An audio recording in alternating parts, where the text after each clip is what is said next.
இப்பொழுது நாம் the human cycle புத்தகத்தில் சாப்டர் 10 பார்த்து கொண்டிருக்கின்றோம். அதனுடைய தலைப்பு aesthetic and ethical culture.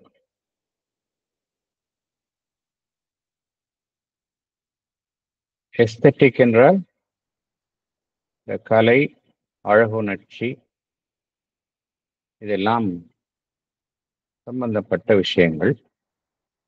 Ethical என்றால் தார்மீக நெறி. இந்த கல்ச்சர் அப்படின்னா இது ரெண்டோடையும் அது இணைந்திருக்கின்றது. கல்ச்சர்னாலே இது ரெண்டு விஷயமும் அதுல காணப்படுகின்றது. இரண்டு விஷயங்களும் எப்படி பொருந்தி இருக்கின்றன? ஒரு கல்ச்சர் அப்படின்னா கல்ச்சர் சொசைட்டி அப்படின்னா இந்த ரெண்டு விஷயங்களும் எப்படி அதுல பொருந்தி இருக்கணும்?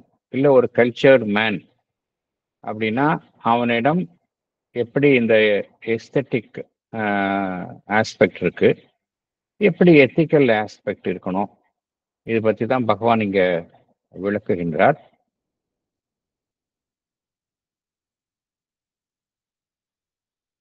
போன சாப்டர்ல நம்ம எது கல்ச்சர் அப்படிங்கிறத பற்றி ஒரு சிவிலைசேஷன் அண்ட் கல்ச்சர் இதை பற்றி ஒரு சில ஒரு தெளிவான ஒரு கண்ணோட்டத்தை பகவான் வழங்கியிருந்தார். அதன்படி பார்த்தோம் அப்படின்னா இதெல்லாம் முற்றிலும் பிசிக்கல் லைஃபா இருக்கோ, எல்லாமே உடல் சார்ந்த விஷயங்களா இருந்ததுன்னா அது ஒரு பார்பரிசம் அப்படிங்கிறாரு.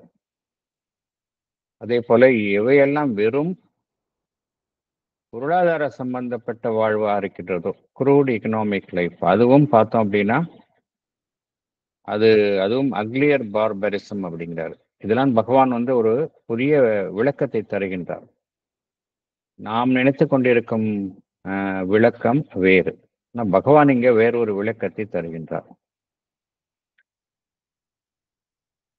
அது மாதிரி ஒரு மனிதன் இருந்தான் அப்படின்னா அவன் ஒரு நாகரிகமான ஒரு நாட்டில் இருக்கலாம், நாகரிகம் அடைந்த சமுதாயத்தில் இருக்கலாம், வெளி தோற்றத்துக்கு ஒரு ஹைலி கல்ச்சர்ட் மேனா இருக்கலாம், எல்லா விதமான ஒரு ரிஃபைன்டு குவாலிட்டிஸ் எல்லாம் இருந்தாலும் கூட நம்ம ஏத்துக்க முடியாது அப்படிங்கிறார். ஒரு கல்ச்சர் ஒரு வெறும் பியூர்லி எக்கனாமிக் ஒரு பொருளாதார சம்பந்தப்பட்ட வாழ்வை மாத்திரம் வாழ்பவனை நம்ம ஒரு கல்ச்சர்ட் மேன் அப்படின்னு ஏத்துக்க முடியாது அப்படிங்கிறார். அப்படி ஒரு நாடோ சமுதாயமோ இருந்ததுன்னா அது நம்ம அதை ஒரு செமி பார்பரஸ் கண்ட்ரி அப்படித்தான் நம்ம ஏத்துக்கணும் அப்படிங்கிறார். அது ஃபுல்லி கல்ச்சர்ட் சிவிலைஸ்ட் சொசைட்டி அப்படின்னு நம்ம ஏத்துக்க முடியாது அப்படிங்கிறார்.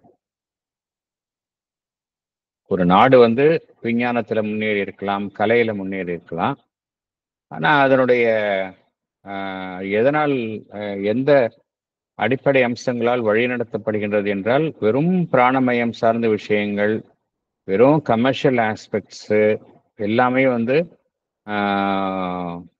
எல்லாமே கமர்ஷியல் பாயிண்ட் ஆஃப் வியூல தான் எல்லாமே பார்க்கப்படுகின்றது என்றால் அது நம்ம வெளிப்புறத்துல பார்த்தோம் அப்படின்னா அந்த நாடு ஒரு சிவிலைஸ்ட் கண்ட்ரின்னு சொல்லலாம். ஆனா அது ஒரு கல்ச்சர்டு ஹியூமனிட்டி, ஒரு நல்ல பண்பட்ட ஒரு மனித குலத்தை, மனித சமுதாயத்தை உடைய நாடோ சமுதாயமோ என்று கூற முடியாது என்று கூறுகின்றார். ஸோ இந்த டெஃபினேஷன்ல பார்த்தோம் அப்படின்னா எத்தனை சமுதாயமோ, எத்தனை கண்ட்ரி, எத்தனை அமைப்புகள் ரியலி கல்ச்சர்ட் அப்படிங்கிறது ஒரு கேள்விக்குறியாக இருக்கின்றது. ஏன்னா பகவான் செட் பண்ற ஸ்டாண்டர்ட்ஸ் ரொம்ப ஹை ஸ்டாண்டர்ட்ஸ். எப்பொழுதுமே அவர் காம்ப்ரமைஸே பண்ண மாட்டார். இதுதான் கிளியரா சொல்லிடுவார். அதை நோக்கி போகலாம், அதை நோக்கி போரும் பயணத்துல நம்ம பாதியில இருக்கலாம், கால்வாசி இருக்கலாம், பட் இலக்குல காம்ப்ரமைஸே கிடையாது. பகவான் கூறக்கூடிய இலக்குல காம்ப்ரமைஸே கிடையாது. டிரான்ஸ்ஃபர்மேஷன் அப்படின்னா சூப்பர்மெண்டல் டிரான்ஸ்ஃபர்மேஷன், அதுதான் இலக்கு. அது மாதிரிதான் இங்கேயும். இதுக்கு உதாரணத்தை சொல்றாரு. சில ஃபார் எக்ஸாம்பிள் யூரோப்பியன் சிவிலைசேஷன் பார்த்தோம் அப்படின்னா 19th centuryல எல்லாமே இண்டஸ்ட்ரியல் டெவலப்மெண்ட் இருந்தது. எல்லா விதத்திலும் முன்னேறி இருந்தார்கள். சயின்டிஃபிக் டெவலப்மெண்ட், இன்டெலெக்சுவல் டெவலப்மெண்ட் எல்லாம் இருந்தாலும் கூட அவங்க எது மேலோங்க இருந்ததுன்னா கமர்ஷியலிசம் தான் மேலோங்க இருந்தது. எல்லாமே வந்து ஒரு பிராணமயத்தினுடைய வெற்றி, அதை சார்ந்த வெற்றி தான் அங்கு மேலோங்கி இருந்தது. அதனாலதான் நம்ம வந்து அதை வந்து நம்ம ஏற்றுக்கொள்ள முடியாது அப்படிங்கிறார். இது வந்து ஒரு ஒரு இது வந்து ஒரு இத்தகைய ஒரு முழுமைத்தன்மையை மனிதகுலம் ஒரு இலக்காக கொள்ள முடியாது, அதை நோக்கி அது ஆர்வம் முற முடியாது அப்படிங்கிறார்.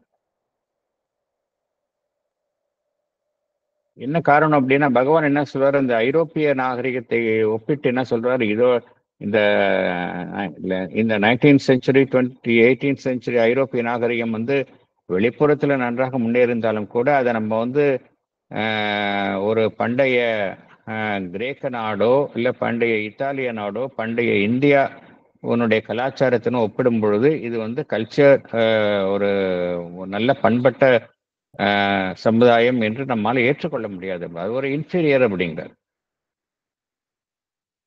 இருந்தாலும் பண்டைய சமுதாயங்கள்லாம் பார்த்தோம் அப்படின்னா இந்தியா இருக்கட்டும், கிரேக்க நாடுகளாக இருக்கட்டும், அங்கே வந்து சயின்டிஃபிக் நாலேஜ் வேணா பார்த்தோம் அப்படின்னா ஒரு இன்ஃபீரியராக இருந்திருக்கலாம், அந்த அளவுக்கு வளர்ச்சி அடையாததாக இருந்திருக்கலாம். மெட்டீரியல் அச்சீவ்மெண்ட், பொருளாதாரத்தில் பார்த்தோம் அப்படின்னா அந்த அளவுக்கு வளர்ச்சி அடையாமல் இருந்திருக்கலாம். ஆனால் என்ன சொல்றார் பகவான், என்ன சொல்றார், வாழும் கலை, ஆர்ட் ஆஃப் லைஃப், அந்த ஆர்ட் ஆஃப் லைஃப்ல வந்து அவங்க வந்து வெகுவாக முன்னேறி இருந்தார்கள் அப்படிங்கிறார் பகவான்.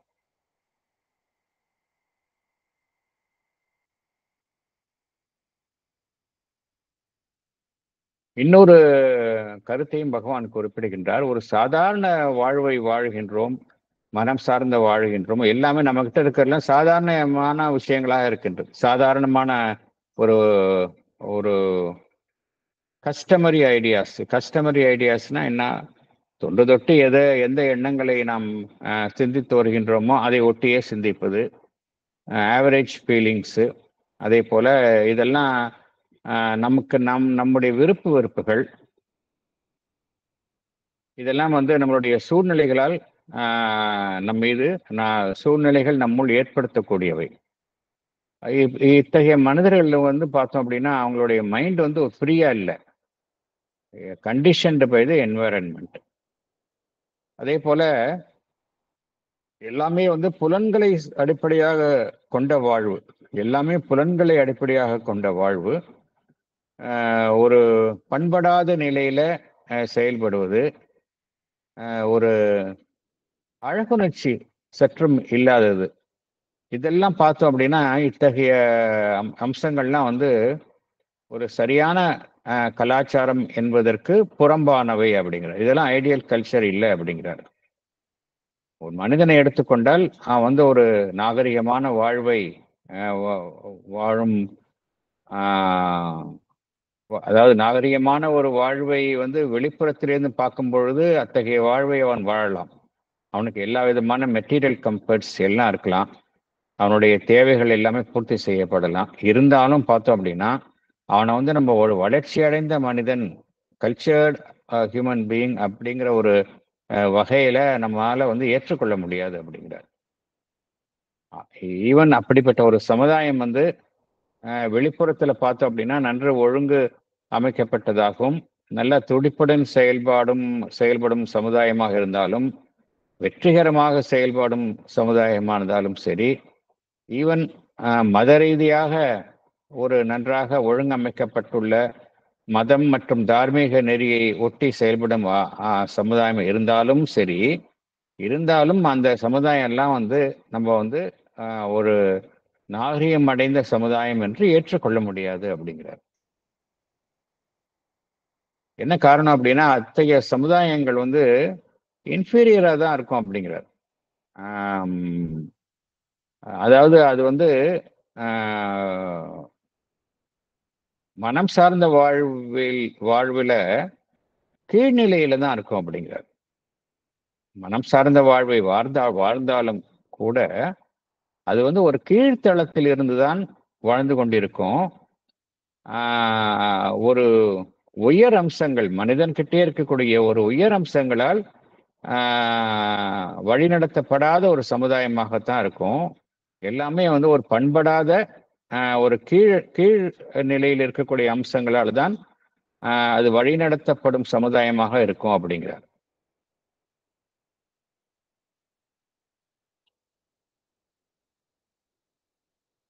அதே போல இந்த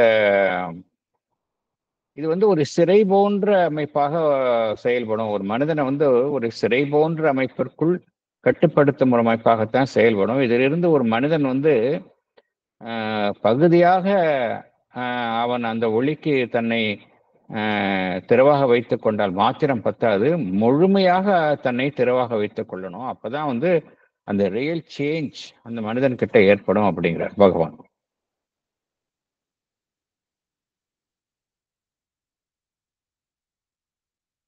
எப்படி இருக்கணும் பகவான் அப்படின்னு சொல்றார் அப்படின்னா, மனிதனுடைய ஒரு சிறப்பான ஒரு ஞானம், சிறப்பான ஒரு அறிவு,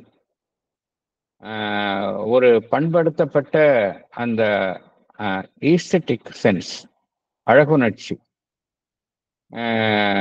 இப்படிப்பட்ட நிலையில தான் ஒரு மனிதன் தன்னுடைய வாழ்வை வாழணும் அப்படிங்கிறார். அதே போல நம்மளுடைய கீழ்நிலை மனிதனுடைய மனதினுடைய கீழ்நிலையில் உள்ள செயல்பாடுகளால் ஒரு மனிதன் வழிநடத்தப்பட தன்னை அனுமதிக்க கூடாது அப்படிங்கிறார். Not to be govern by our lower mentality அப்படிங்கிறார். எதை எப்படி வாழணும் ஒரு மனிதன் அப்படின்னா, உண்மை, அழகு, அந்த இந்த ரீதியில வாழும் வாழ்க்கை தான் வந்து ஒரு ஐடியல் ஆஃப் ட்ரூ கல்ச்சர். எது வந்து ஒரு சிறந்த ஒரு பண்பாடுக்கு அடையாளம்னா இப்படித்தான். உண்மை, அழகு, இதன் அடிப்படையில் வாழும் வாழ்க்கை தான் வந்து ஒரு சிறப்பான கலாச்சாரத்துக்கு கலாச்சாரத்தை ஒட்டிய வாழ்வாகும் என்று குறிப்பிடுகின்றார். இப்போ பேராகிராஃப் 3 and 4 பார்க்கலாம். 3 and 4ல பகவான் வந்து இந்த நம்ம ஒரு பக்கம் பார்த்தோம் அப்படின்னா, இந்த ஈஸ்தட்டிக், அதாவது அழகுணர்ச்சி சார்ந்த ஒரு அம்சம் ஒரு மனிதன் நம்மகிட்டே இருக்கு. மறுபக்கம் பார்த்தோம் அப்படின்னா ஒரு எத்திக்கல் ஆஸ்பெக்ட் இருக்கு. அந்த தார்மீக நெறி, ஒவ்வொரு மனிதன் கிட்டயுமே இந்த 2 ஆஸ்பெக்டும் இருக்கு. இதுல என்ன நடைபெறுகின்றது என்றால், இந்த 2 அம்சங்களை வந்து பொதுவாக ஒன்றுக்கொன்று முரண்பட்டு செயல்படுகின்றன அப்படிங்கிறார்.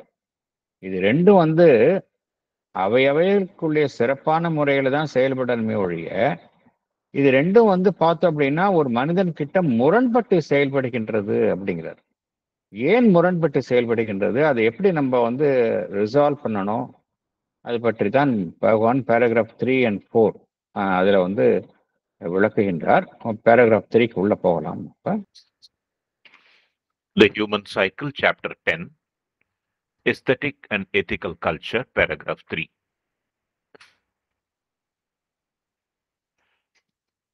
We get then, by elimination, to a positive idea and definition of culture. But still, on this higher plane of the mental life, we are apt to be pursued by old exclusiveness and misunderstandings.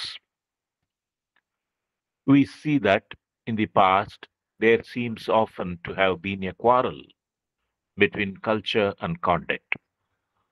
Yet, according to our definition, conduct is also a part of the cultured life and the ethical ideality, one of the master impulses of the cultured being.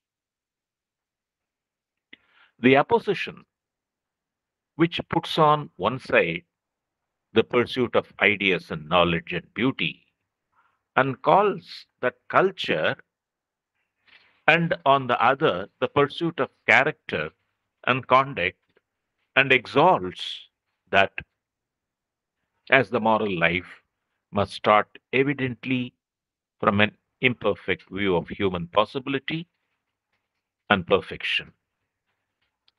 Yet, that opposition has not only existed, but is a naturally strong tendency of the human mind, and therefore must answer to some real and important divergence in the very composite elements of our being.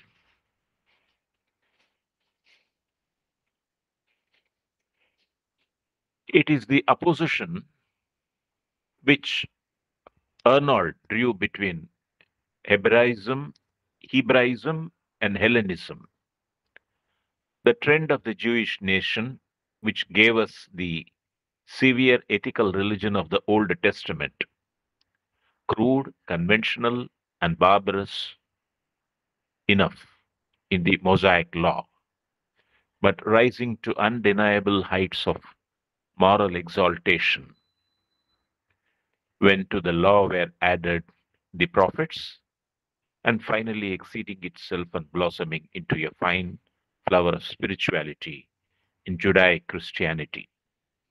இங்க footnote ஒன்று கொடுத்துருக்காரு பகவான், படிச்சிருவோம் அது. The epithet is needed for European Christianity has been something different.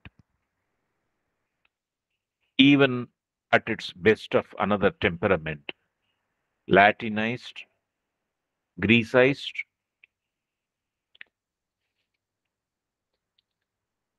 Celticized, or else only a rough Teutonic imitation of the old world Hebraism. Back to original text. Was dominated by the preoccupation of a terrestrial and ethical righteousness and the promised rewards of right worship and right doing, but innocent of science and philosophy, the careless of knowledge, indifferent to beauty. Yes. Salient points. In the past, there was a quarrel between culture and conduct. But we define conduct as also a part of the cultural life. Ethical ideality as the governing impulse of the cultured being.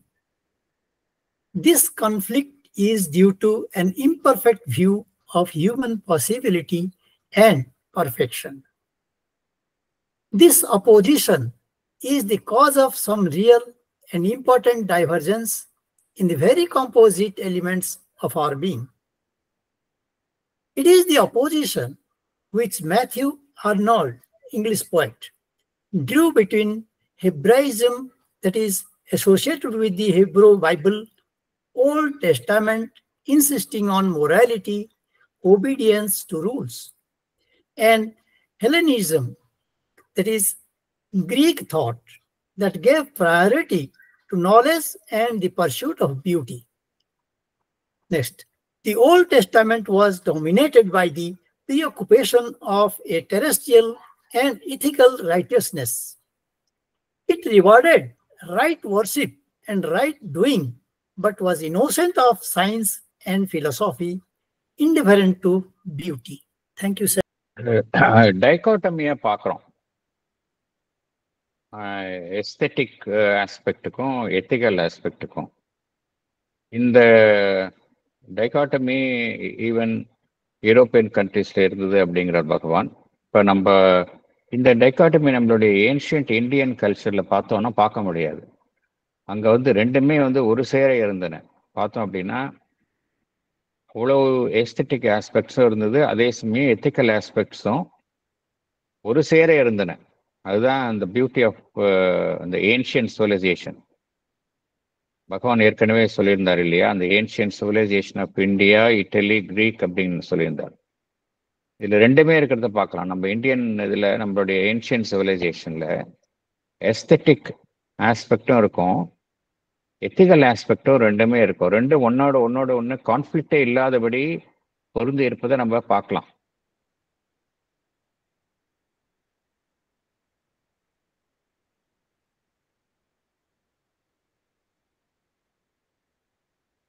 நம்ம மனம் ரீதியான வாழ்வில் ஒரு உயர் தளத்திலிருந்து செயல்படும் பொழுது என்ன நடைபெறும் அப்படின்னா, என்ன ஒரு போக்கு காணப்படுகின்றது அப்படின்னா, ஒன்றை மாத்திரம் நம்ம கெட்டிய பிடித்து கொண்டு மற்றொன்றை நாம் விளக்குவது அல்லது தவறாக புரிந்து கொள்வது. எக்ஸ்க்ளூசிவ்னஸ்.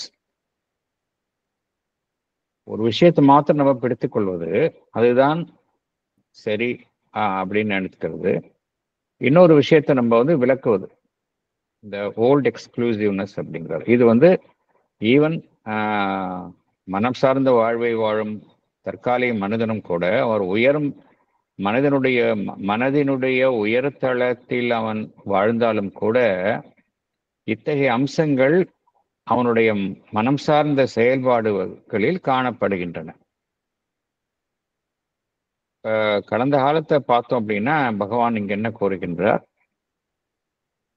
கல்ச்சர், கலாச்சாரத்திற்கும் கான்டக்ட்னா ஒரு ஒழுக்க நெறி, இது ரெண்டுக்கும் பார்த்தோம் அப்படின்னா எப்பொழுதுமே வந்து ஒரு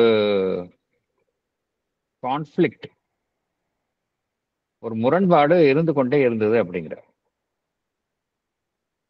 ஆனால் பகவான் என்ன சொல்றாருங்க, நம்ம கான்டக்ட்னு சொல்றோமோ, அந்த ஒழுக்க நெறி அப்படின்னு சொல்றோமோ, அது கூட part of the culture life தான். அதனால அது அது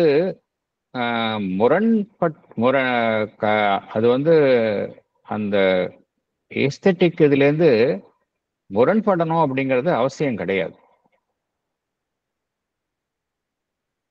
கான்டக்ட் அப்படின்னு சொன்னாலே it is also a part of the cultured life. அதே போல எத்திக்ஸ்ன்னு சொன்னாலும் எத்திக்ஸ்ன்னு சொல்றோம், அது கூட பார்த்தோம் அப்படின்னா அதுவும் ஒரு கல்ச்சர் லைஃபோடைய ஒரு அங்கம் தான். இது ரெண்டும் முரண்படணும்னு அவசியம் கிடையாது, ஆனா அப்படிதான் ஆகி போயிடுது. ஃபார் எக்ஸாம்பிள், நிறைய ஃபேமிலிஸ்ல பார்க்குறோம், நிறைய ஃபேமிலிஸ்ல அவங்க ரொம்ப ஸ்ட்ரிக்ட் டூஸ் அண்ட் டோன்ட்ஸ் வச்சிருப்பாங்க, நார்ம்ஸ் வச்சிருப்பாங்க. அந்த குடும்பத்துல சேர்ந்த ஒருத்தர் கொஞ்சம் இந்த ஏஸ்தட்டிக் இதோட கொஞ்சம் மாறுபட்டா அதை ஏத்துக்க மாட்டாங்க, அவங்களால ஏத்துக்க முடியாது. இதெல்லாம் நமக்கு வழக்கம் கிடையாது அப்படின்றவாங்க, ஏத்துக்க முடியாது அவங்களால. இதனால நிறைய கான்ஃப்ளிக்ட்ஸ் வர்றதை பார்க்குறோம் நம்ம. கான்ஃப்ளிக்ட்ஸ் பிட்வீன் 2 ஜெனரேஷன்ஸ் பார்க்குறோம். இது எதனால வருது? இந்த ஆப்போசிஷன் எதனால வருது அப்படின்னா, ஒரு பக்கம் எப்படின்னா, மனிதன் அந்த உயர்வான எண்ணங்கள்,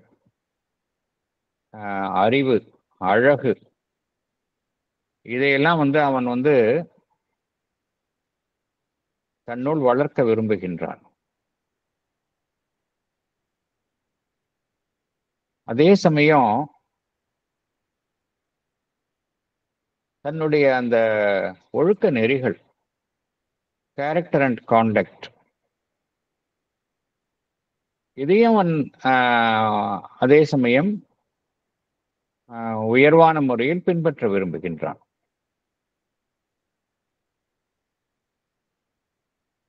ஆனால் எது ஒரு தார்மீக வாழ்வு அப்படிங்கிறான்னா, அந்த கான்டக்ட், கேரக்டர் அண்ட் கான்டக்ட், அதைத்தான் அவன் ஒரு தார்மீக வாழ்வாக அவன் ஒரு உயர்வான பீடத்தில் வைக்கின்றான்.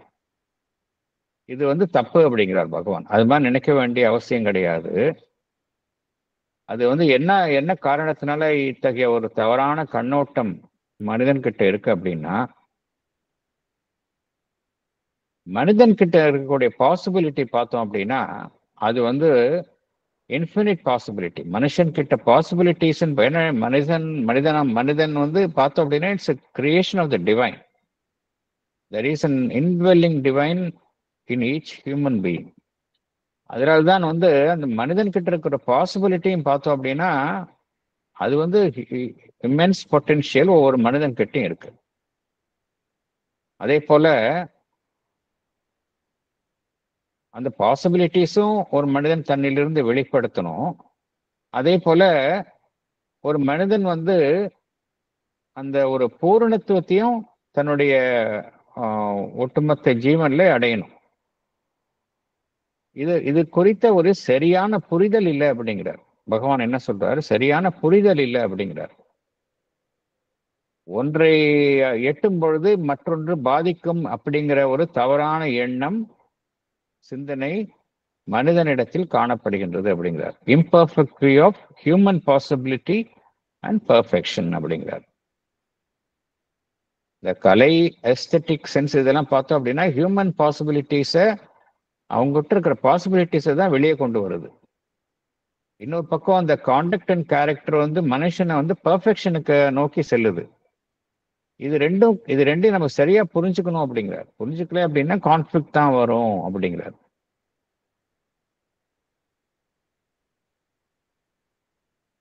இது வந்து இயற்கையா மனிதன் கிட்ட இருக்கு அப்படிங்கிறார். ஸ்ட்ராங் டெண்டன்சியா, ஒரு வலிமையான ஒரு அம்சமாக மனிதனுடைய மனதில் இருக்கின்றது. இதுதான் வந்து மனிதனுடைய அந்த ஜீவன்ல இருக்கக்கூடிய பல்வேறு கூறுகள்ல இதுதான் வந்து ஒரு முரண்பாட்டை ஏற்படுத்துகின்றது அப்படிங்கிறார். டைவர்ஜென்ஸ்னா ஒன்று ஒரு பக்கம் போது இன்னொரு பக்கம் எதிரெதிரான திசைகளில் செல்வதுதான் டைவர்ஜென்ஸ். இதுதான் இந்த டைவர்ஜென்ஸ் இதை உண்டாக்குகின்றது அப்படிங்கிறார். இது மனிதன் கிட்ட இருக்கக்கூடிய ஒரு எதிரான அம்சங்கள் அப்படிங்கிறார். இந்த எதிரான அம்சங்கள் தான் வந்து பெரிய அளவுல இயக்கங்களாக வெளிப்பட்டன. இதை ஒரு பகவான் வந்து மேற்கோள் காட்டுகின்றார். யாரை மேற்கோள் காட்டுறார் அப்படின்னா மேத்யூ ஆர்னால்ட். அவர் வந்து ஒரு இங்கிலீஷ் போயட். அவர் வந்து இந்த எப்படி வந்து இந்த ஹெப்ரைசம்னா இந்த பைபிள்லே பார்த்தோம் அப்படின்னா Old Testament and New Testament சொல்லுவாங்க. இந்த ஹீப்ரூ பைபிள் பார்த்தோம் அப்படின்னா ரொம்ப அந்த ஜூயிஷ் அவங்களுடைய தாக்கம் நிறையா இருக்கும். அதில் தான் அந்த மொராலிட்டி, ஒபீடியன்ஸ் டு ரூல்ஸ், அதுக்கெல்லாம் வந்து நிறைய இம்பார்ட்டன்ஸ் கொடுப்பாங்க. ஒரு பக்கம் அத்தகைய அதனுடைய தாக்கம். இன்னொரு பக்கம் பார்த்தோம் அப்படின்னா இந்த கிரேக்க நாட்டை சேர்ந்த ஒரு இயக்கம், அதுதான் ஹெலனிசம் அப்படிங்கிறார் பகவான். அது எதற்கு முக்கியத்துவம் அளித்தது என்றால், இப்போ பார்த்தோம் அப்படின்னா அந்த கிரேக்க நாட்டில் தான் வந்து நிறைய அறிஞர்கள் தோன்றியுள்ளது நம்ம பார்க்கலாம். கிரேக்க நாட்டு நாகரிகம் வந்து மிகவும் தொன்மையானது. நிறைய அறிஞர்கள் தோன்றியுள்ளதை நம்ம நிறைய இயக்கங்கள் தோன்றியுள்ளதை நம்ம பார்க்க முடியுது. அது எதுக்கு முக்கியத்துவம் கொடுத்தது அப்படின்னா அந்த நாலேஜ், மனிதனுடைய ஞானத்தை பெருக்குவது, அழகுணர்ச்சியை வந்து மேலும் மேலும் பெருக்குவது, இதற்கு முக்கியத்துவம் கொடுத்தது. ஸோ இது வந்து என்ன காரணம் அப்படின்னா, இது எதனால வந்து இரண்டு மாறுபட்ட இயக்கங்களாக ஐரோப்பாவில் தோன்றியன, இது இந்த அடிப்படையில் தான் தோன்றியது அப்படிங்கிறது. இந்த ஜுடை கிறிஸ்டியானிட்டி, அதாவது இந்த முதல்ல ஜூயிஷ் பேஸ்டு கிறிஸ்டியானிட்டி, இந்த ஓல்ட் டெஸ்டமெண்ட், அதில் எதுக்கு வந்து முக்கியத்துவம் கொடுத்தார்கள் என்றால், இந்த புவி வாழ்வில் எது வந்து தார்மீக ஒழுக்க நெறிகள், எது ரைட், எப்படி வாழணும், அதுதான் அவங்க ரொம்ப முக்கியத்துவம் கொடுத்தாங்க. அதே போல எப்படி சரியான முறையில் வர்ஷிப் பண்றது, right worship and right doing, எல்லாத்துக்கும் அவங்க வந்து ஒரு விதிகள் வகுத்தார்கள். இந்த விதியை ஃபாலோ பண்ணணும் அப்படின்னு சொன்னாங்க. ரொம்ப ஆர்த்தடாக்ஸ். பட் இவங்களுக்கு வந்து பார்த்தோம் அப்படின்னா அவங்களுக்கு வந்து விஞ்ஞானம் குறித்தோ தத்துவம் குறித்தோ அவர்களுக்கு அந்த எக்ஸ்போஷர் இல்லை, அழகுணர்ச்சி சற்றும் இல்லை. தேவர் இன்டிஃபரண்ட் டு பியூட்டி. ஸோ இத்தகைய மாறுபட்ட இயக்கங்கள் தோன்றியது காரணம் என்ன அப்படின்னா, இந்த conflict between culture and ethics அப்படிங்கிறது. இது வந்து ஒவ்வொரு தனி மனிதன்கிட்டையும் இருக்கும். இப்போ நம்மளே எடுத்துக்கிட்டோம், நமக்கிட்டே இந்த டிவிஷனை பார்க்கலாம். பகவான் சொல்லக்கூடிய இந்த ஆங்கிள் நம்ம பார்த்தோம் அப்படின்னா நமக்கிட்டேயே இருக்கும். இந்த பகவான் சொல்லக்கூடிய கருத்தெல்லாம் இண்டிவிஜுவலுக்கும் தனி மனிதனுக்கும் பொருந்தும். தனி மனிதனுடைய ஒட்டுமொத்த அமைப்பு தான் ஒரு சமுதாயம், நாடு, இதெல்லாம் இருக்கிறது. இந்தியா போல நாடுகளில் பார்த்தோம் அப்படின்னா அது மாதிரி பண்டைய காலத்தில் அது மாதிரி ஒரு கான்ஃப்ளிக்டே இல்லாத நிலையில இருந்தது. இன்னும் சில நாடுகளில் பார்த்தோம் அப்படின்னா பண்படாத நிலையில இருக்கின்றது. சில நாடுகளில் வந்து மியூசிக் கேட்கக்கூடாது அப்படிங்கிறாங்க. எதெல்லாம் வந்து ரிலேட்டட் டு ஆர்ட்டோ தேர் ஆல் பேண்டு. அந்த அளவுக்கு இன்னும் இருக்குது, பார்க்குறோம் சில கண்ட்ரீஸ்ல பார்க்குறோம் நம்ம. Anything related to aesthetic sense is completely banned. இது என்ன காரணம்னா இது வந்து ஒரு ஷார்ப் டைவர்ஜென்ஸ், அதுதான் காரணம் அப்படிங்கிறாரு. அடுத்தது போகலாம். The Hellenic mind was less exclusively but still largely dominated by a love of the play of reason for its own sake, but even more powerfully by a high sense of beauty, a clear aesthetic sensibility, and a worship of the beautiful in every activity, in every creation, in thought, in art, in life, in religion. So strong was this sense that not only manners but ethics were seen by it to a very remarkable extent in the light of its master idea of beauty.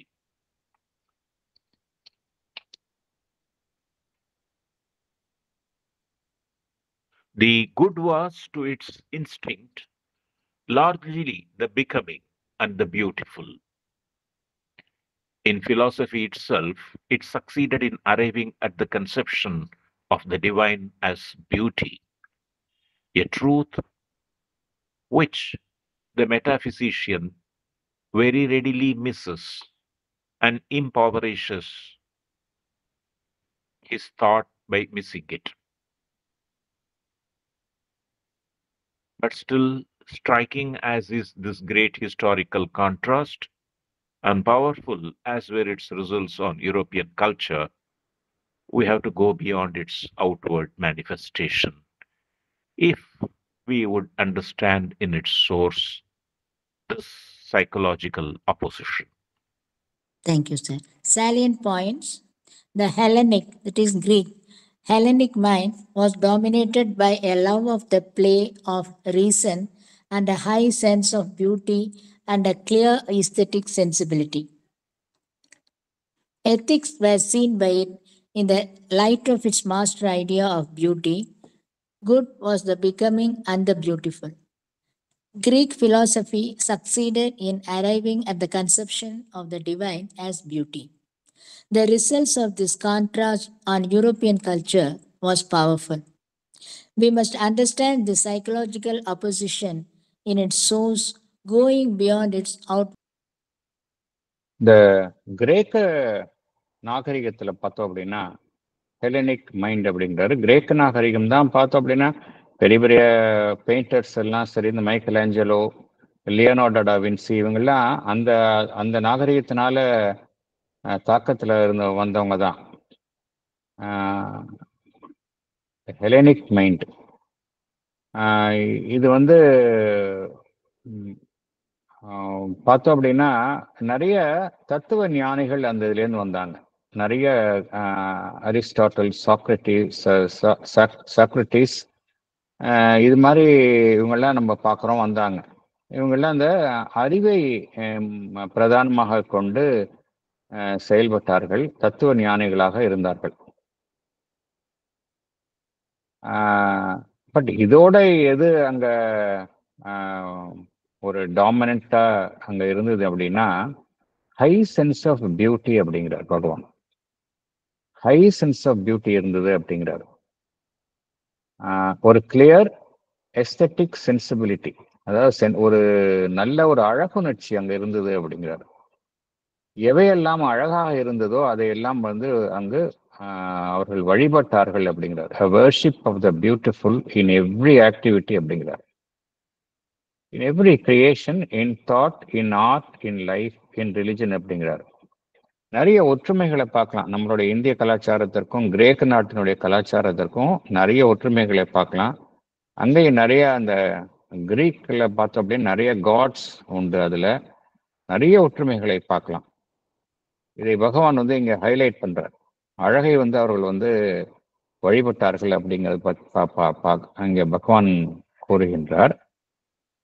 Even நம்ம மகாலட்சுமி ஆஸ்பெக்ட்ல கூட பகவான் என்ன சொல்றாரு அப்படின்னா,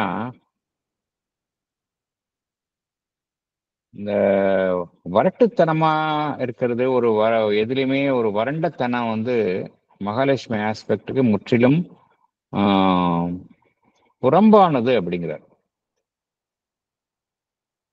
ascetic bareness and harshness are not pleasing to her, nor the suppression of the heart's deeper emotions and the rigid repression of the soul's and the life's parts of beauty அப்படிங்கிறார். So இந்த பியூட்டிக்கு வந்து நம்ம இதில் வந்து தொன்று தொட்டு முக்கியத்துவம் கொடுத்தார்கள். அழகுணர்ச்சிக்கு வந்து அதிக முக்கியத்துவம் கொடுத்தார்கள்.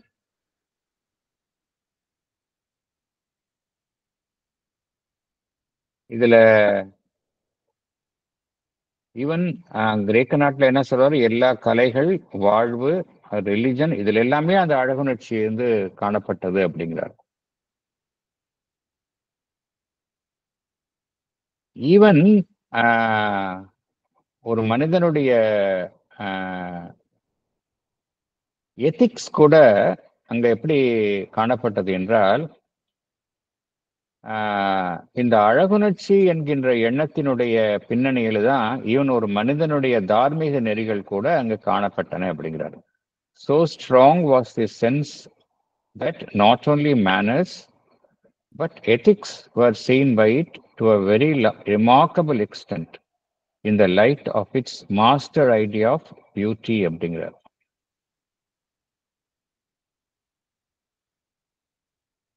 எது நல்லது, குட் அப்படிங்கிறதுக்கு எது யார்ஸ்டிக் எப்படி வச்சிருந்தாங்க அப்படின்னா, அவங்க எந்த இன்ஸ்டிங், எந்த உள்ளுணர்வின் பேர்ல ஒன்றை நன்று அப்படிங்கிற ஒரு முறையில அவங்க தீர்மானித்தார்கள் என்றால், எதெல்லாம் அழகை நோக்கி செல்கின்றதோ அதைத்தான் அவர்கள் நல்ல விஷயம் அப்படின்னு அவங்க தீர்மானித்தார்கள். நம்ம எல்லாம் கேள்விப்பட்டிருப்போம், இந்த 1940களினுடைய எண்ட்ல இறுதி காலகட்டத்தில் கோல்கண்டா கெஸ்ட் ஹவுஸ் அந்த இது கன்ஸ்ட்ரக்ஷன் ஆசிரமத்தில் ஆரம்பிச்சாங்க. அதுதான் ஃபர்ஸ்ட் பில்டிங் கட்டினது. அது அவ்வளோ அழகாக, ஒவ்வொரு பொருளும் வந்து அவ்வளோ அழகாக இருந்தது அப்படின்னு சொல்லுவாங்க. ஒவ்வொரு அழகுணர்ச்சியை வந்து மதர் வந்து அந்த இடத்துல ஒவ்வொரு பொருளையும் வந்து அவ்வளோ அழகாக இருக்கும் அப்படின்னு சொல்லுவாங்க. ஏன்னா மதர் வந்து அதுக்கெல்லாம் அவ்வளோ இம்பார்ட்டன்ஸ் கொடுத்தாங்க. அதே போலதான் இங்க எது வந்து குட் அப்படின்னு சொல்றோமோ, அது குட் என்ன அப்படின்னா, எது வந்து அழகை நோக்கி செல்கின்றதோ அதுதான் குட் அப்படின்னு என்று தீர்மானிக்கப்பட்டது. ஈவன் தத்துவ ரீதியான சிந்தனையில கூட கிரேக்க நாட்டில் பார்த்தோம் அப்படின்னா, அவர்கள் என்ன செய்தார்கள் என்றால், டிவைன் ஆஸ் பியூட்டி அப்படிதான் அவர்கள் வந்து உருவகப்படுத்தினார்கள். அவருடைய conception of the divine as beauty அப்படிதான் அவங்க பார்த்தாங்க. இது வெறும் வரட்டு வேதாந்தம் பிலாசபி பேசுறவங்களுக்கு இது புரியாது. வரட்டு பிலாசபி, ட்ரை மெட்டபிசிஷன் வெறும் மென்டல் லெவல்ல, இன்டெலெக்சுவல் லெவல்ல பிலாசபி கோட்பாடுகளை நிறுவுவது. அவங்களுக்கு வந்து இந்த பியூட்டி ஆஸ்பெக்ட் வந்து அவங்க மிஸ் பண்ணிடுவாங்க அப்படிங்கிறார். A truth which the metaphysician very readily misses and impoverishes is thought by missing it. அவன் வந்து அவனுடைய எண்ணம் வந்து வறண்டு போகின்றது. அழகுணர்ச்சியை யாரெல்லாம் வந்து இழக்கின்றார்களோ அவர்களுடைய எண்ணம் வந்து சிந்தனை வந்து வறண்டு விடுகின்றது அப்படிங்கிறார். இது எல்லாருக்கும் பொருந்தும். அது பகவான் இதை ஹைலைட் பண்றார். இது வந்து யூரோப்பியன் கல்ச்சர்ல இது வந்து இந்த கான்ட்ராஸ்ட் இருந்தது அப்படிங்கிறார். இந்த still striking as is this Great historical contrast and powerful as were its results on European culture, we have to go beyond its outward manifestation.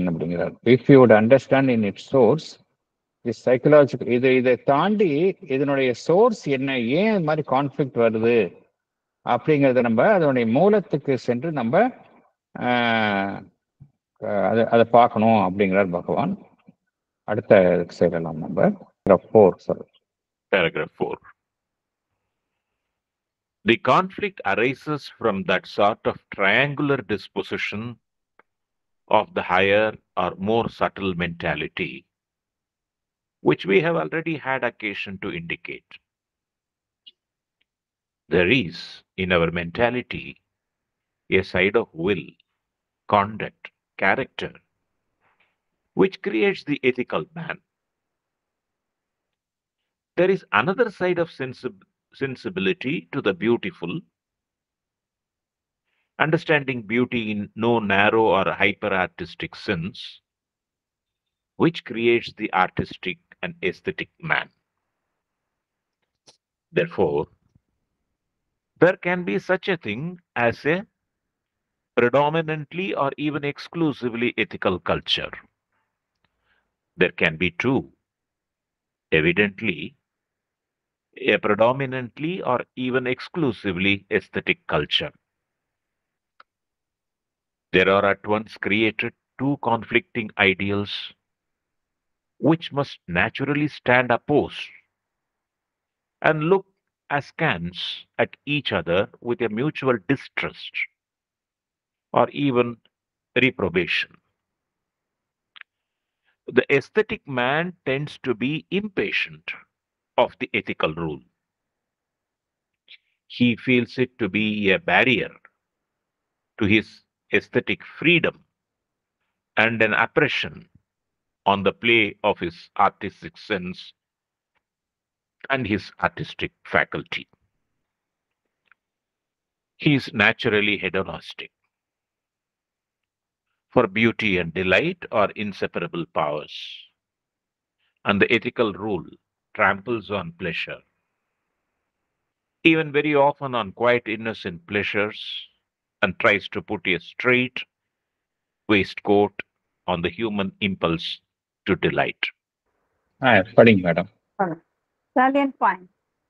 This conflict arises from the triangular disposition of our higher or more subtle mentality. One side of our mentality pertains to our will, conduct, character, which creates the ethical man. Another side pertains to the beautiful, which creates the artistic and aesthetic man. Therefore, there can be exclusively ethical culture or aesthetic culture. These are two conflicting ideals with a mutual distrust or even contempt. The aesthetic man feels the ethical rule is a barrier to his aesthetic freedom. He is the pleasure lover. He feels the ethical rule tramples his pleasure. Thank you, sir. மனிதனுடைய மனதில் பார்த்தோம் அப்படின்னா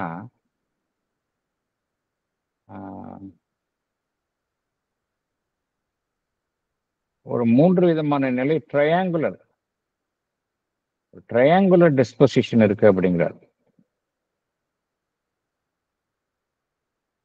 முக்கோணத்தில் இருக்கக்கூடிய ஒரு செயல்பாடுகள்ல மனிதனுடைய மனம் அமைந்துள்ளது அப்படிங்கிறார். என்ன காரணம் அப்படின்னா, ஒரு சைட்ல வந்து பார்த்தோம் அப்படின்னா நம்மளுடைய கேரக்டர் எப்படி இருக்கணும், நம்மளுடைய கான்டக்ட் நடத்தை எப்படி இருக்கணும், இதை நோக்கி தான் நம்ம செயல்படணும். இதன் அடிப்படையில் நம்மளுடைய ஒரு பர்சனாலிட்டி உருவாகின்றது. இதுதான் நம்ம எத்திக்கல் மேன் அப்படின்னு சொல்றோம். தார்மீக நெறிக்கு உட்பட்ட மனிதன் அப்படின்னு சொல்றோம். இதுவும் நம்மகிட்டே தான் இருக்கு. இந்த ஆஸ்பெக்டும் நம்மகிட்டே தான் இருக்கு. நம்மகிட்ட இன்னொரு ஆஸ்பெக்டும் இருக்கு. அதுதான் வந்து ஒரு அழகுணர்ச்சி சார்ந்தது, சென்சிபிலிட்டி டு த பியூட்டிஃபுல்.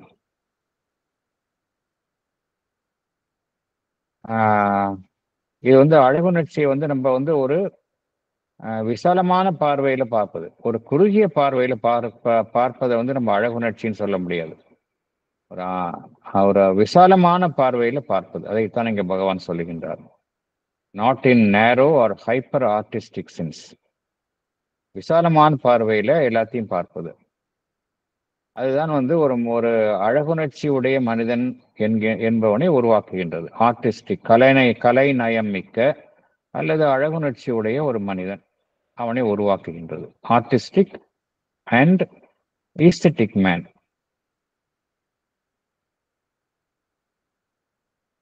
இந்த ரெண்டு விஷயம் பார்த்தோம் அப்படின்னா, சில பேர்ட்ட ஒவ்வொரு விஷயமும் தனித்தனியாக மேலோங்கி காணப்படும். ஒரு பக்கம் பார்த்தோம் அப்படின்னா வெறும் எத்திக்கல் கல்ச்சர், எல்லாமே விதிகள், இப்படிதான் இருக்கணும், கான்டக்ட், இந்த கான்டக்ட் இருக்கணும், இதுதான் இம்பார்ட்டன்ஸ், இதுலேயே ரொம்ப ரிஜிடா இருக்கிறது ஒரு பக்கம். அத்தகைய அம்சங்களை கொண்ட ஒரு மனிதன். இன்னொரு பக்கம் பார்த்தோம் அப்படின்னா எக்ஸ்க்ளூசிவ்லி ஈஸ்தட்டிக் கல்ச்சர். அதனால இப்படி இருக்கலாம் அப்படி இருக்கலாம், ஏன்னா மனிதனுடைய மனம் அவ்வாறு தான் அமைந்துள்ளது. There can be such a thing as a predominantly or even exclusively ethical culture. There can be too evidently a predominantly or even exclusively aesthetic culture அப்படிங்கிறார். இருக்கலாம் அப்படிங்கிறார், அப்படிதான் இருக்கும் அப்படிங்கிற சமயத்துல.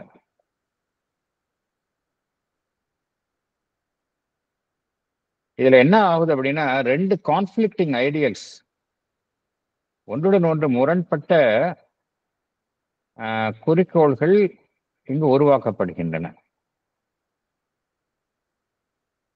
ஒரே சமயத்தில் உருவாக்கப்படுகின்றன. நேச்சுரலி அது வந்து ஒன்றுடன் ஒன்று எதிர்நிலையில் தான் இருக்கும் இல்லையா? நேச்சுரலி ஒன்றுடன் ஒன்று அதை ஒன்றை ஒன்று எதிர்க்கும் வண்ணம் தான் அது அமையும்.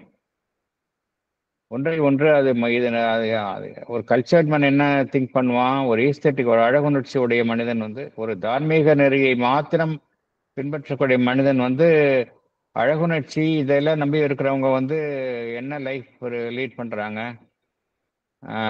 ஒரு நெறிகட்ட வாழ்க்கையை வாழ்கின்றார்கள் அப்படின்னு அவங்கள கண்டம் பண்ணுவாங்க. இவங்களை கேட்டா இது வந்து ரொம்ப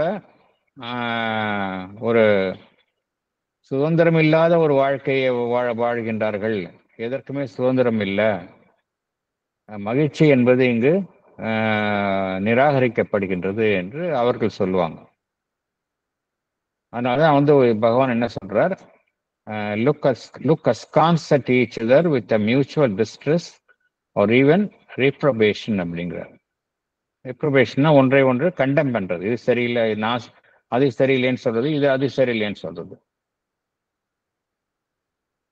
இது வந்து நடக்கக்கூடிய விஷயம். இது எப்பொழுதுமே பார்த்தோம் அப்படின்னா இந்த கான்ஃபிளிக்ட் எப்பொழுதுமே இருக்கும். ஏன்னா மனிதர்கள் ஒரு மனிதர்கள்லயே பார்த்தோம் அப்படின்னா இந்த கலைநயம் இது உடையவங்க இருப்பாங்க, எப்பொழுதுமே இருப்பாங்க. பெரிய ஆர்டிஸ்ட், பெரிய மியூசிஷியன்ஸ் இருப்பாங்க. அவங்க சம்டைம்ஸ் வந்து அந்த எத்திக்கல் ரூலுக்கு அப்பாற்பட்டவர்களா இருப்பாங்க. மதர் இதை பத்தி சொல்றாங்க, மதர் வந்து இதை பத்தி சொல்றாங்க.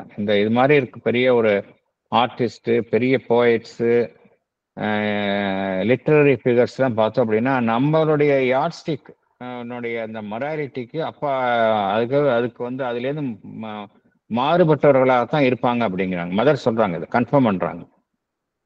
ஏன்னா அவங்களுடைய யார்ட்ஸ்டிக்ல இது இல்லை, அவ்வளவுதான் விஷயம். அவங்க வந்து அந்தந்த துறையில ரொம்ப முன்னேறி இருப்பாங்க, ஆனா இந்த ஆஸ்பெக்ட்ல லேக்கிங்கா இருப்பாங்க. பட் இது முரண்பாடுன்னு சொல்ல முடியாது, ஏன்னா அவங்கள பொறுத்த வரைக்கும் அதுதான் கரெக்ட். அவங்களுக்கு வந்து இந்த எத்திக்கல் ரூல்ங்கிறது வந்து அவங்க ஏற்றுக்கொள்ள மாட்டார்கள். என்ன சொல்லுவான், என்னுடைய கலை சம்பந்தப்பட்டமான கலை சுதந்திரத்தை இது மறுக்கின்றது அப்படின்னு சொல்லுவாங்க. என்னுடைய ஆர்டிஸ்டிக் சென்ஸுக்கு வந்து அது வந்து சுதந்திரமாக செயல்படுவதற்கு இது இத்தகைய விதிகளை அனுமதிக்கவில்லை என்று அவங்க புலம்புவார்கள். இது இயற்கை. இல்லை, ஒரு ஃபேமிலிலேயே ஒருத்தர் இப்படி வந்து இருக்கிறார் அப்படின்னா நேச்சுரலி அவர் வந்து he may feel suffocated. அப்புறம் பொதுவாக இத்தகைய ரொம்ப ஈஸ்தட்டிக் சென்ஸ், கலைநயம் உடையவர்களை பார்த்தோம் அப்படின்னா, கவிஞர்கள் இவங்கெல்லாம் பார்த்தோம் அப்படின்னா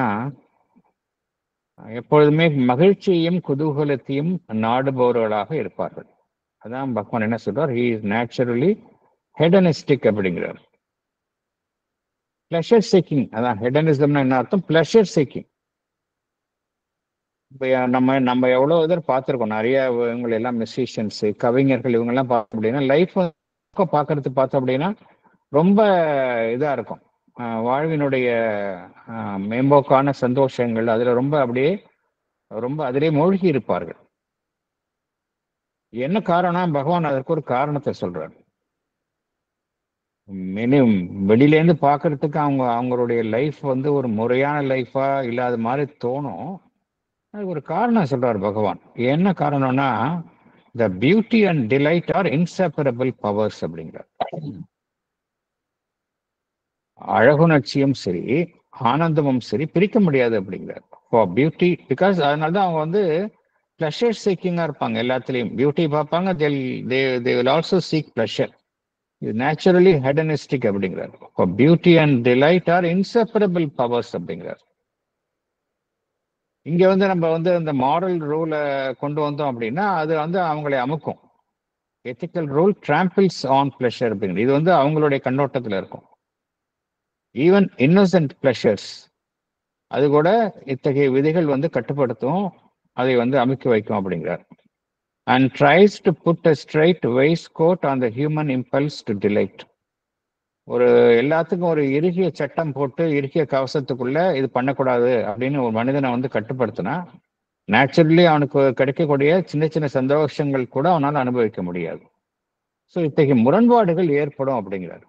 எது கரெக்டான இதுனா பேலன்ஸ்டா இருக்கணும், அதுதான் சரியானது. அதுதான் பகவான் சொல்றாங்க சொல்றாரு. There need not be any conflict அப்படிங்கிறார். If you go beyond certain level there need not be any conflict. இது ரெண்டுமே வந்து நம்ம வந்து ஒரே சமயத்தில் நம்ம வந்து அனுசரிக்க முடியும் அப்படிங்கிறார். அடுத்தது பார்க்கலாம்.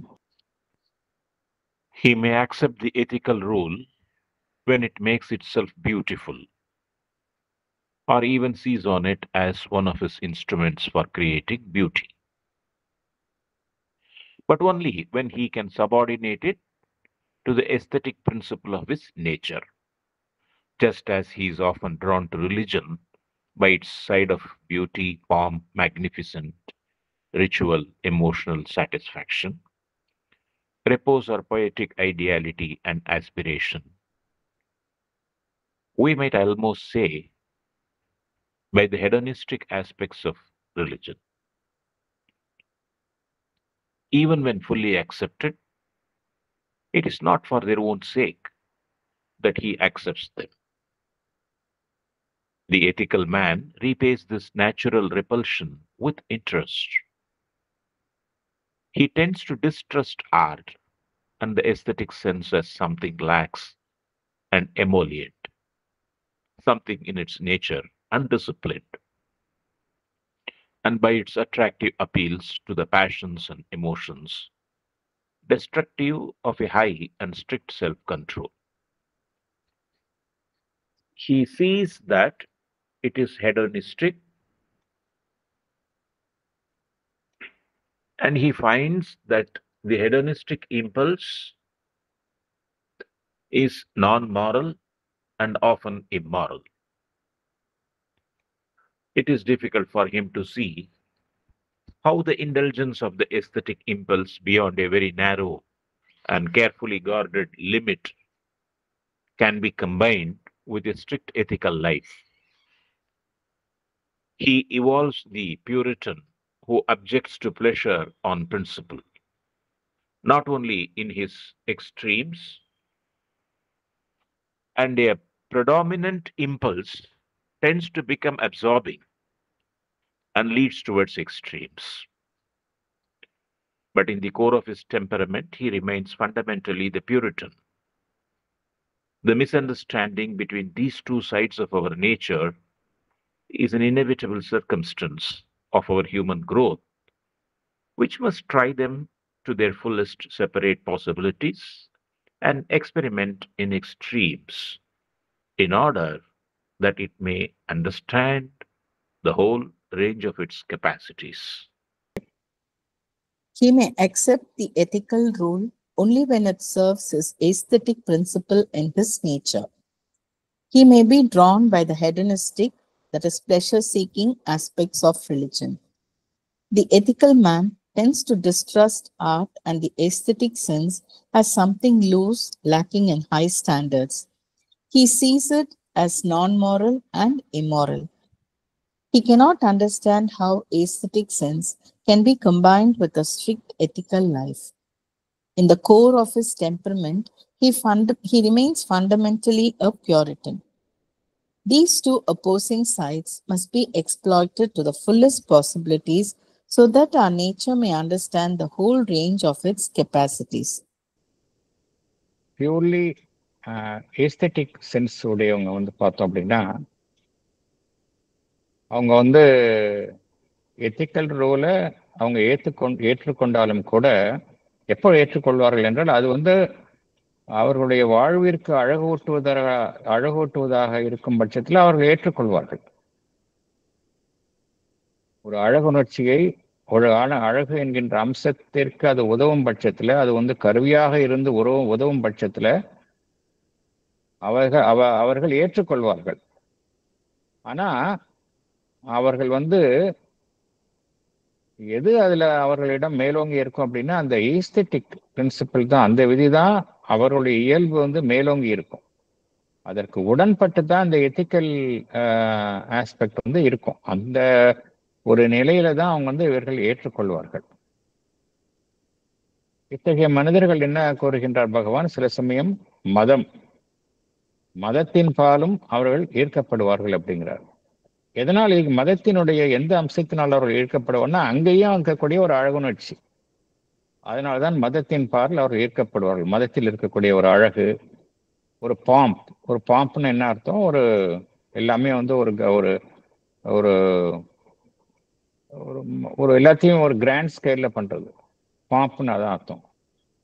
பாம்ப் அண்ட் ஃபேர்னு சொல்லுவாங்க இல்லையா? எல்லாத்தையும் எல்லாத்தையும் ஒரு மிகைப்பட்ட நிலையில செய்யறது. எல்லாத்தையும் அங்க இருக்கக்கூடிய அந்த வழிபாட்டு முறைகள், மேக்னிஃபிசன்ட் ரிச்சுவல்ஸ், அப்புறம் அதுல கிடைக்கக்கூடிய இமோஷனல் சாட்டிஸ்ஃபேக்ஷன்,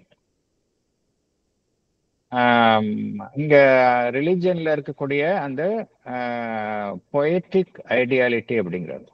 இப்போ நம்ம பார்த்தோம் அப்படின்னா நிறைய மதம் சார்ந்த இதுல வந்து அதுல வந்து நிறைய இறைவன் நோக்கி எழுப்பப்பட்ட பாடல்கள்ல வந்து பார்த்தோம் அப்படின்னா அதுலேயே அழகுணர்ச்சி இருக்கிறத நம்ம பார்க்க முடியும். நம்ம அங்கேயும் அதுதான் பொயட்டிக் ஐடியாலிட்டி அப்படிங்கிறாரு. நம்மளுடைய தேவாரம், திருவாசகம் எல்லாத்துலேயும் இது பார்க்கலாம். நம்ம poetic ideality and aspiration. So ஒட்டுமொத்தமாக பார்க்கும்போது எந்த ஆஸ்பெக்ட் ஆஃப் ரிலிஜன்ல அவங்க ஈர்க்கப்படுகின்றார்கள், மதத்தினுடைய எந்த அம்சத்தினால் அவர்கள் இத்தகைய மனிதர்கள் ஈர்க்கப்படுகின்றார்கள் என்றால் எகைன் அங்க இருக்கக்கூடிய அந்த பிளஷர் ஆஸ்பெக்ட் தான், இந்த ஹெடனிஸ்டிக் ஆஸ்பெக்ட்ஸ் ஆஃப் ரிலிஜன் தான் அவங்கள வந்து ஈர்க்கின்றது அப்படிங்கிறார். ஈவன் அவங்க வந்து அதை வந்து முழுமையாக ஏற்றுக்கொண்டாலும் கூட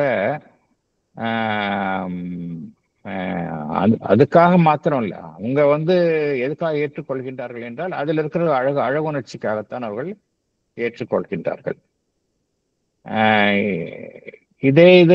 இதனுடைய எதிரான நிலையில அந்த எத்திக்கல் மேனை பார்க்கிறோம். இந்த வெறும் தார்மீக நெறிகள், கட்டுப்பாடு இப்படி இருக்கிறவங்க பார்த்தோம் அப்படின்னா இந்த மாரல் பியூரிட்டான் அப்படிம்பாங்க. இவர்களை பார்த்தோம் அப்படின்னா அவங்க எல்லாத்தையும் வந்து வெறுத்து ஒதுக்குவாங்க. இந்த விஷயங்களை வந்து அவங்க வந்து அறவே வெறுத்து ஒதுக்குவார்கள். கலை, அழகுணர்ச்சி இதெல்லாம் வந்து அவங்க எப்படி பார்க்கறாங்க அப்படின்னா ஒரு கட்டுப்பாடு இல்லாத ஒரு தளர்வான வாழ்வை அப்படின்னு தான் பார்க்கறாங்க. எல்லாமே லேக்ஸ்னு என்ன அர்த்தம்? எந்த விதமான கட்டுப்பாடு இல்லாம வாழும் வாழ்க்கையை தான் லேக்ஸ் லைஃப் அப்படின்னு சொல்லுவோம். நம்ம இமாலியன்ட் அப்படின்னு என்ன அர்த்தம் அப்படின்னா ஒரு மேம்போக்கா நமக்கு வந்து ஒரு மகிழ்ச்சியை தரக்கூடிய விஷயம், ஒரு நிவாரணத்தை தரக்கூடிய விஷயத்த நம்ம இமாலியன்ட் அப்படிம்போம். இமாலியன்ட்டுங்க பொதுவா ஒரு வலி இருந்துன்னா அந்த இடத்துல அதை அப்ளை பண்ணா அந்த வலி குறையும். இதெல்லாம் வந்து இன்ஸ்டண்டா நமக்கு வந்து நிவாரணத்தை தருகின்றதோ அது இமாலியன்ட் அப்படிம்போம். அத்தகைய ஒரு விஷயங்களாகத்தான் அவர்கள் கருதுவார்கள். அது வந்து ஒரு எந்த விதமான ஒரு கட்டுப்பாடற்ற ஒரு வாழ்வு முறை என்றுதான் அதை பார்ப்பார்கள். அதே போல அதில் காணக்கூடிய ஒரு தீவிரமான விஷயங்கள், பேஷன்ஸ் அண்ட் இமோஷன்ஸ், இதெல்லாம் வந்து பார்த்தோம் அப்படின்னா ஒரு உயர்வான ஒரு கட்டுப்பாடான வாழ்க்கைக்கு எதிரானவை, அழிக்கக்கூடியவை என்றுதான் அவர்கள் பார்ப்பார்கள். இது யாரு? இந்த மாரல் பியூரிட்டன்ஸ், தார்மீக நெறியை மாத்திரம் ஸ்ட்ரிக்டா ஃபாலோ பண்றவங்க. அதே போல எங்கெல்லாம் இந்த மகிழ்ச்சியை தேடும் இந்த ஒரு செயலை வந்து அவங்க எப்படி பார்ப்பாங்க அப்படின்னா, இந்த ஹெடனிஸ்டிக் ஆக்ஷன்ஸ், மகிழ்ச்சியை தேடும் இந்த செயலை வந்து அவங்க எப்படி பார்ப்பாங்க, அந்த இம்பல்ஸ் அதை எப்படி பார்ப்பாங்க அப்படின்னா, அவங்க வந்து ஒழுக்க நெறிக்கு புறம்பானது, இம்மாரல் அப்படிங்கிறத அவங்க பார்ப்பாங்க. ஏன்னா அவங்களால வந்து பார்க்க முடியாது அப்படிங்கிறார். It is difficult for him to see how the indulgence of the aesthetic impulse beyond a very narrow and carefully guarded limit can be combined with a strict ethical life. Ethical லைஃபாகவும் இருக்க முடியும். அதாவது ஒரு உயர்வான நிலையில ஒரு அழகுணர்ச்சியை சார்ந்து வாழும் வாழ்க்கை வந்து தார்மீக நெறியுடன் வாழும் வாழ்க்கையாக இருக்க முடியும் அப்படிங்கிற உண்மையை வந்து இத்தகைய மனிதர்களால் ஏற்றுக்கொள்ள முடியாது அப்படிங்கிறார். அவன் யாரை உருவாக்கும் அப்படின்னா, தன்னிலிருந்து ஒரு பியூரிட்டன். பியூரிட்டன் என்ன அர்த்தம்? நான் தான் வந்து எல்லாத்துலேயும் பியோர், மற்றவங்கெல்லாம் ஏதோ கலங்கப்பட்டவர்கள், நான் தான் பரிசுத்தமானவன் அப்படிங்கிற ஒரு எண்ணத்துல வாழுறது, இதுதான் பியூரிட்டன் அப்படிங்கிறது. அவன் என்ன செய்வான்? எதெல்லாம் வந்து மகிழ்ச்சியை தருகின்றதோ அதை வந்து அவன் வந்து வெறுத்து ஒதுக்குவான்.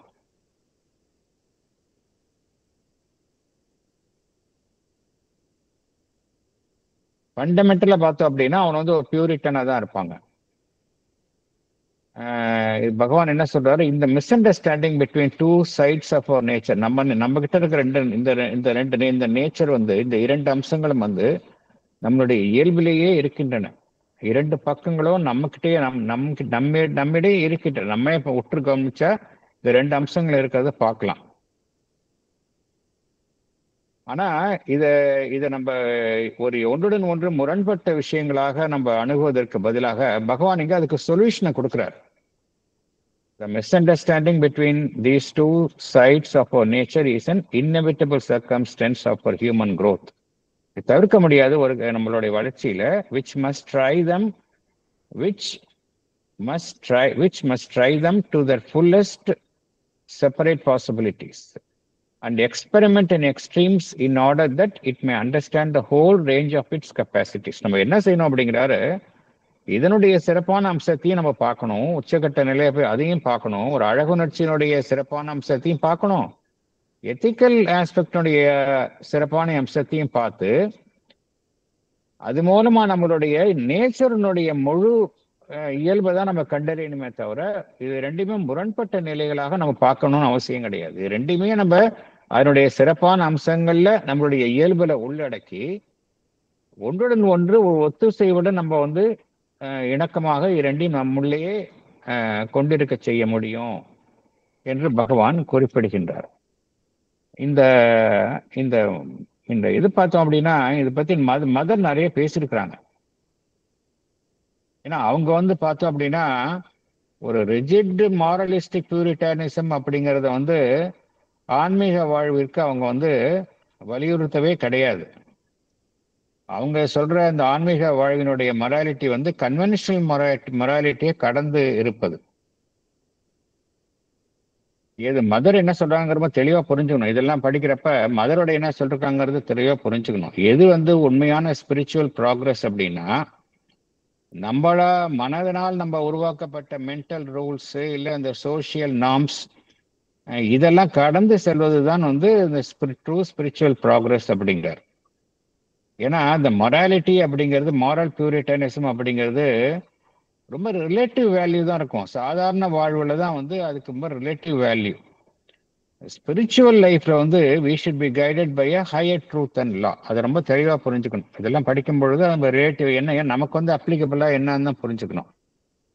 சாதாரண வாழ்விற்கு எதெல்லாம் அப்ளிகபிளா இருக்கோ அது வந்து ரொம்ப ரிலேட்டிவ். ஆனா ஸ்பிரிச்சுவல் லைஃப் வந்து ஹையர் ட்ரூத் அண்ட் லா, அதனால தான் வழி நடத்தப்படுகின்றது. இதை பத்தி மதர் நிறைய சொல்லியிருக்காங்க. அதனால தான் அவங்க வந்து அந்த ரிஜிட் மாராலிட்டி அப்படிங்கறத அவங்க வந்து ரிஜெக்ட் பண்ணிட்டாங்க. அவங்க வந்து ஏற்றுக்கொள்ளலை. மதர் அண்ட் ஸ்ரீ அரபிந்தோ ரெண்டு பேருமே பார்த்தோம் அப்படின்னா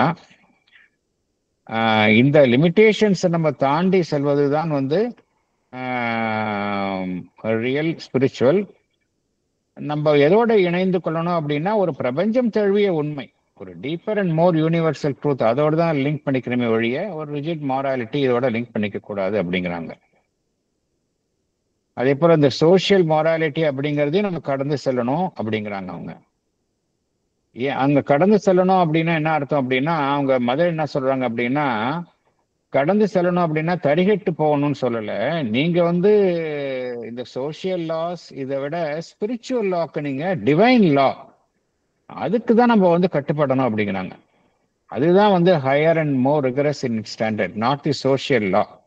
டிவைன் லா எதுவோ அதுபடிதான் நம்ம நடக்கணும் அப்படிங்கிறாங்க. ஏன்னா இங்க எது முக்கியம் அப்படின்னா நம்மளுடைய இன்னர் டிரான்ஸ்ஃபர்மேஷன், அதுதான் முக்கியம். செல்ஃப் மாஸ்டரி, இதுதான் முக்கியம் ஒழிய outward rules and social expectations வந்து கிடையாது. அதனாலதான் அந்த ஆசிரமத்துல பார்த்தோம் அப்படின்னா சில பேசிக் இது இருக்க ஒழிய ரொம்ப இந்த rules and dos and don'ts ரொம்ப கம்மி அங்க. ஏன்னா மதர் இன்சிஸ்ட் பண்றது எல்லாமே பார்த்தோம் அப்படின்னா அந்த ட்ரூத் அண்ட் சின்சியரிட்டி, இதுதான் ரொம்ப முக்கியம். இதுதான் ஃபண்டமெண்டல் பிரின்சிபிளா அவங்க மதர் வந்து இங்க ரொம்ப இன்சிஸ்ட் பண்ணாங்க. அதே சமயம் நம்ம எத்திக்ஸ் அவங்க ரிஜெக்ட் பண்ணாங்கன்னு நம்ம சொல்ல முடியாது. எத்திக்கல் கான்டக்ட் அவங்க வந்து ரிஜெக்ட் பண்ணாங்க அப்படின்னு நம்ம சொல்ல முடியாது. அந்த மாதிரி